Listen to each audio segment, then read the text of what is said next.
Hello, welcome to Calls with Your Kinky Bestie. I'm Emma. I am a submissive and mentor for fellow kinksters. This podcast is all about insights into kinky life and dating, sharing my personal experience and stories, and help share mindset shifts too to get you into a confident space, more confident than you are now. So get ready. It all starts now.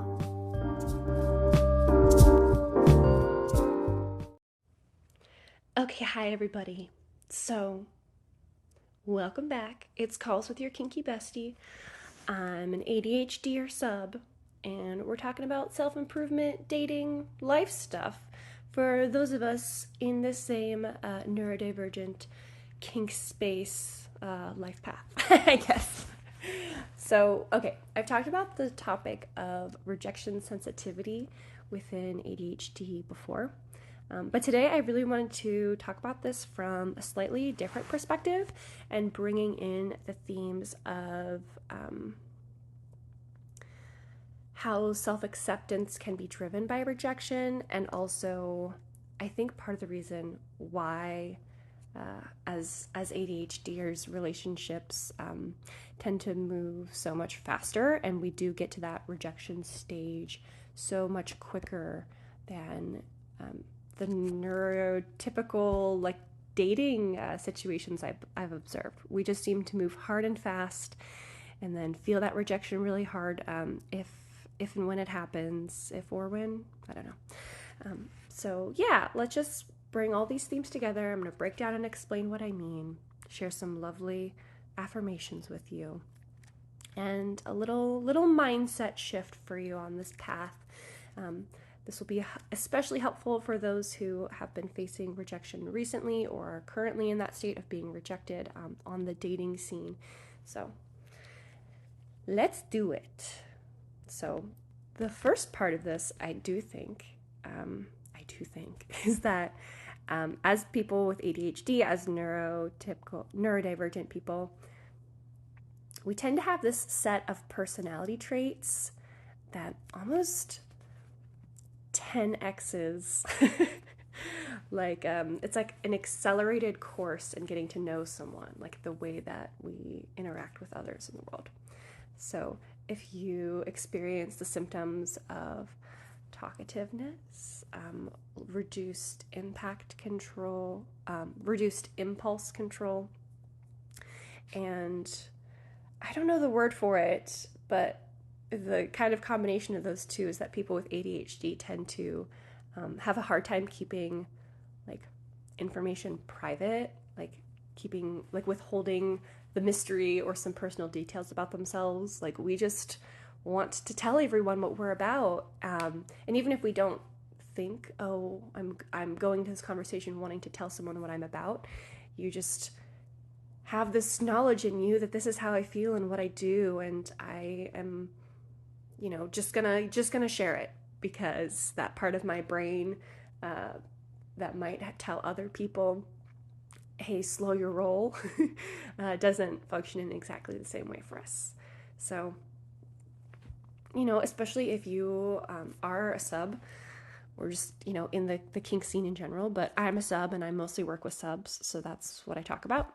But this specific thing would apply to other people in the kink space who are ADHDers, is that we have a hard time keeping that part of our lives private. Like, I drop into conversations all the time, not in explicit details when it's not appropriate, but the people in my life who I have any amount of trust in at all, and sometimes even when I don't have trust in people, it's, they just tend to know about this thing. I tend to slip it in and talk about it because it's a big part of my life. So keeping that to myself and keeping that truly private is just, not really something that is on my radar in the same way that, another brain might just instinctively not really share those things. So because of that, and because kink is still seen as somewhat niche or controversial, or there's just a lot of misunderstanding around so many elements of kink as well, it's often something that when people don't understand it, they tend to reject it.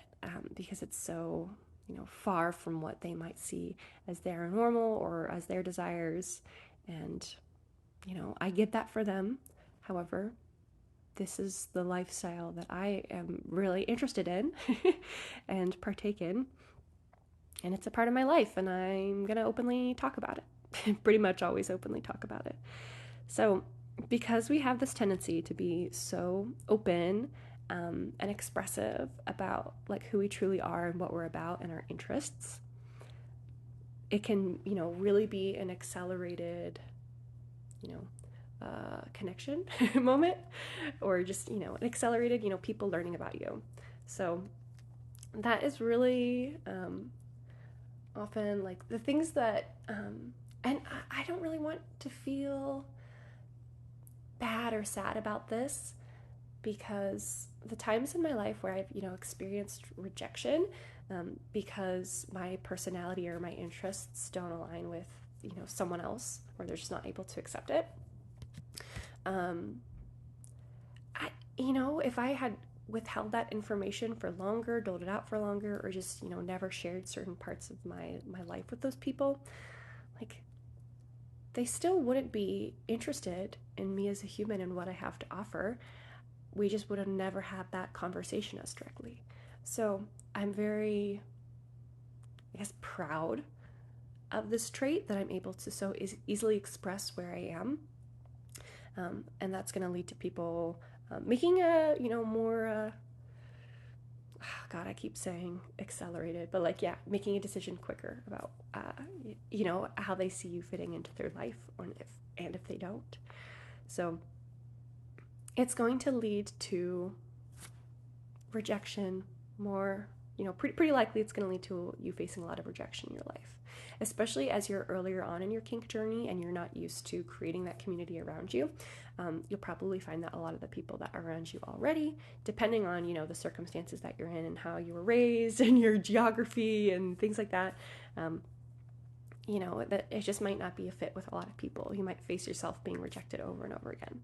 And of course, that's really hurtful to any human on this earth. But another typical trait of people with ADHD is rejection sensitivity disorder.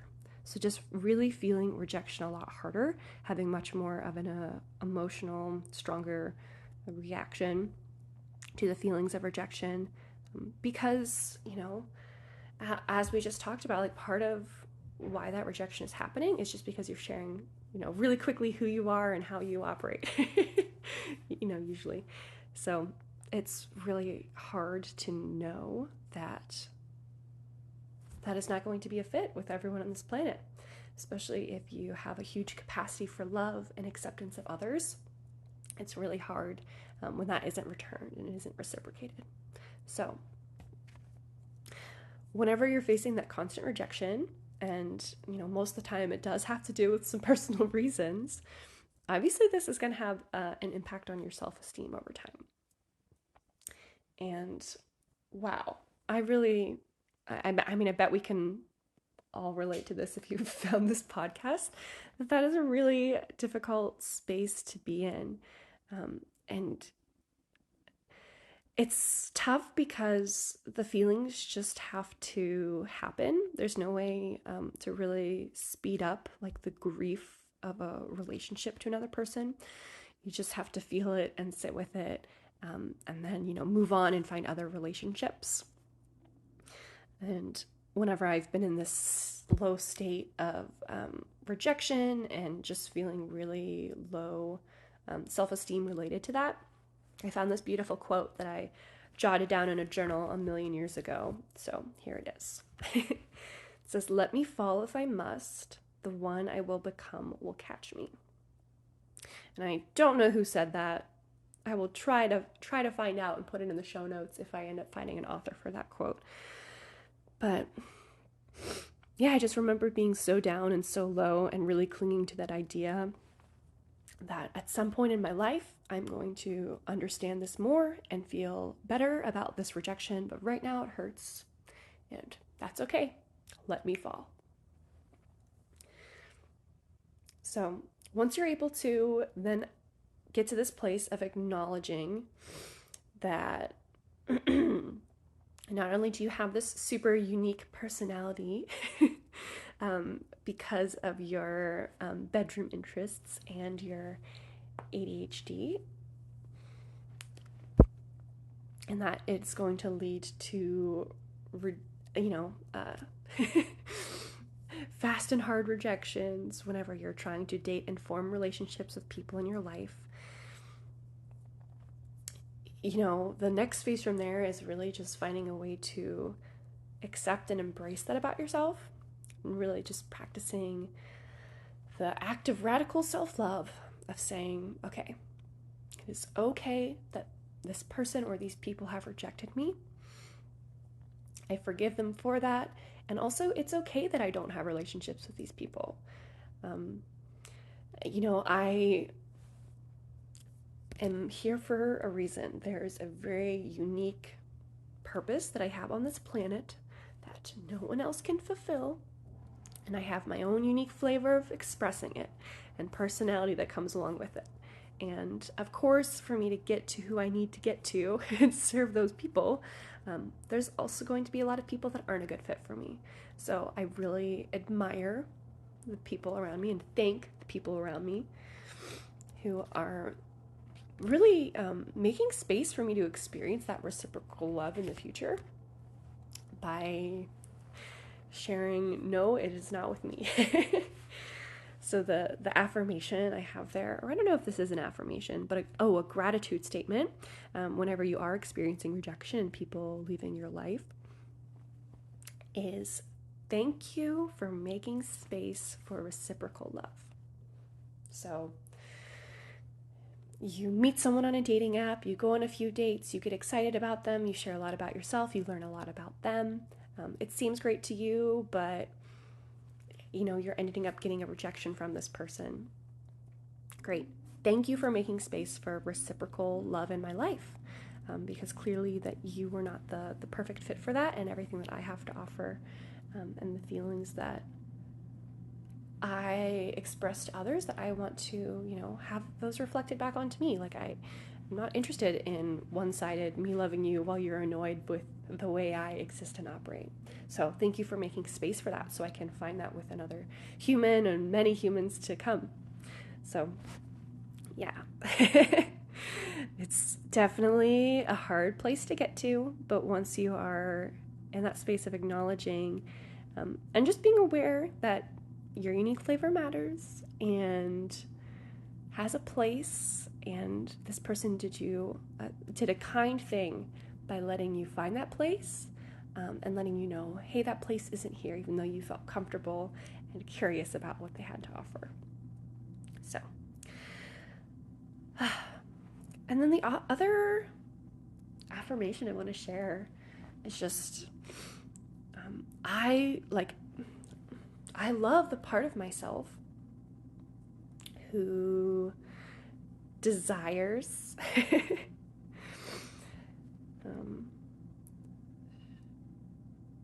sorry, I have ADHD, so I got distracted.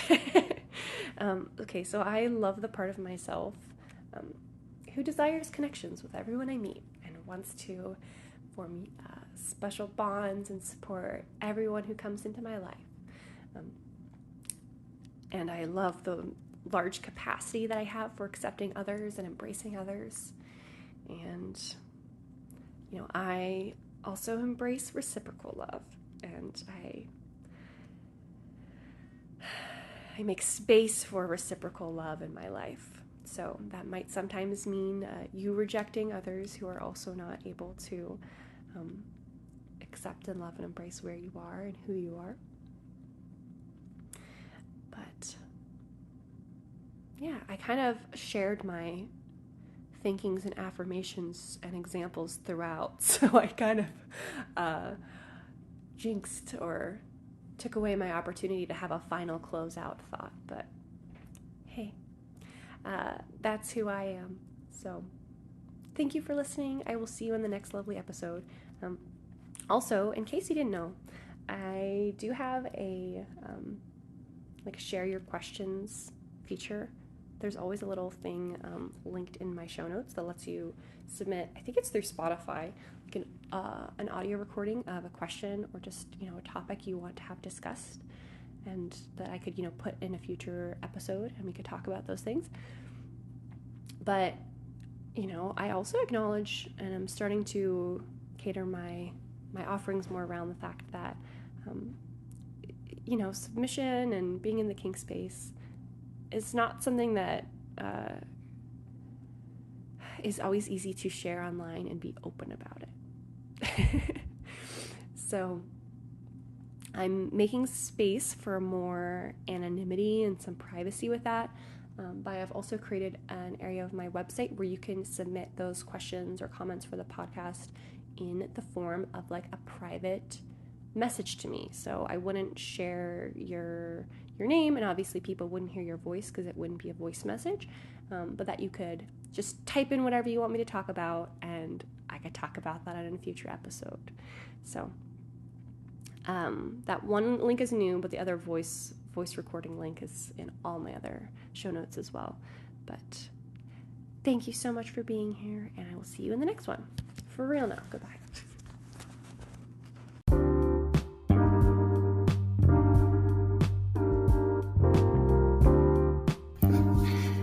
Thank you so much for joining me this episode. You can follow the podcast on the platform where you're listening to get updates with new episodes. You can follow me on social media at Kinky Bestie. I'm on Instagram. You can also check the show notes for any links or resources that I talked about in this episode, or just more ways to connect with me. And please share this with your kinky friends who could benefit from this type of content. There is also an option for each podcast episode to engage with Q&As or polls. So I'd love to hear from you and create future episodes around what you want to chime in with. So please check those out in the show notes too. And I look forward to hearing from you. Bye.